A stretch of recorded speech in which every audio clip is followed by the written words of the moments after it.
Court series వల్ల చాలామంది అమ్మాయిలకి నిజంగా బుద్ధి రావాలని నేను మనస్ఫూర్తిగా కోరుకుంటున్నాను. థింగ్ ఏంటంటే మా క్లయింట్ ఆ అమ్మాయి ఎవరైతే ఉన్నారో సో ఆ అమ్మాయి ఏదో గొడవ పడింది. డెలివరీ అయిన తర్వాత వాళ్ళ అత్తగారు ఏదో అన్నారో సంథింగ్ ఏదో ఇష్యూస్ వల్ల ఆ అమ్మాయి వాళ్ళ హస్బెండ్ని ఆ అత్తగారింటిని వదిలేసి పుట్టింటికి వచ్చేసింది. వచ్చేసి ఆల్మోస్ట్ 3 years అయిపోయింది. వాళ్ళేవో ఫోన్లు చేస్తే బ్లాక్ చేస్తారు. ఈ అమ్మాయి ఎప్పుడు ఫోన్ చేసినా కూడా ఏదో ఒక అడ్డమైన రీజన్ చెప్తున్నారంట. మళ్ళీ వస్తామని ఏదో చెప్తున్నారంట.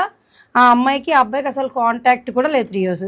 కట్ చేస్తే ఇప్పుడు మేలో ఆ అబ్బాయి డివోర్స్ నోటీస్ డైరెక్ట్గా పంపించేశాడు విత్ సమన్స్తో పాటు పంపించేశాడు. అదేంటి అని అంటే క్రుయాలిటీ అండ్ డిసర్షన్. అంటే ఇప్పుడు రీసెంట్గా సుప్రీంకోర్టు ఒక వర్డిక్ట్ రిలీజ్ చేసింది. అదేంటనంటే not allowing husband or wife whomever the partner ఎవరైతే ఉంటారో వాళ్ళని సెక్షువల్ లైఫ్ గురించి దూరం పెట్టినా కూడా అది క్రుయాలిటీ కిందే పరిగణిస్తామని. సో ఆ రీజన్ చూపిస్తూ that amounts for the cruelty అని చెబుతూ అండ్ డిసర్షన్ ఆల్మోస్ట్ 3 years అయిపోయింది కాబట్టి ఈ గ్రౌండ్స్ మీద నేను డివోర్స్ ఇవ్వాలనుకుంటున్నానని చెప్పి ఆ అబ్బాయి వేసాడు. నేను ఈ అమ్మాయిని అడిగాను, కాదమ్మా అంత దెబ్బలాడాను అంటున్నావు, అంత కీచులాడాను అంటున్నావు, మరి ఏంటి, మరి నువ్వెందుకు వేయలేదు అని నేను అడిగితే ఆ అమ్మాయి చెప్పిన సమాధానం నాకు లిటరలీ బ్రెయిన్ బ్లాక్ కూడా అయిపోయింది. ఏంటో చెప్పింది ఏంటది, మేడం మనం ఫస్ట్ డివోర్స్ ఎవరైతే అప్లై చేస్తారో వాళ్ళే అలిమనీ ఇవ్వాలంట కదా అని.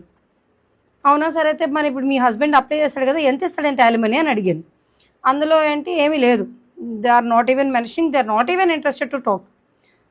నాకు అర్థం కాని ఏంటంటే ముందు ఈ మిత్ బ్రేక్ చేసేద్దాం. ఫస్ట్ ఎవడు ఫస్ట్ అప్లై చేస్తే వాడు అలిమనీ ఇవ్వాలి అనేది ఏ బుక్లోనూ లేదు. అదంతా మిమ్మల్ని మభ్యపెట్టడానికి చేస్తున్నారు.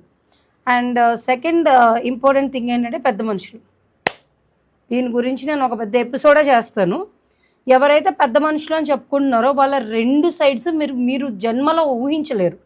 ఆ అమ్మాయి తరపున వెళ్ళిన పెద్ద మనుషులు ఇప్పుడు ఈ అమ్మాయికి అగెన్స్ట్గా మాట్లాడుతున్నారు.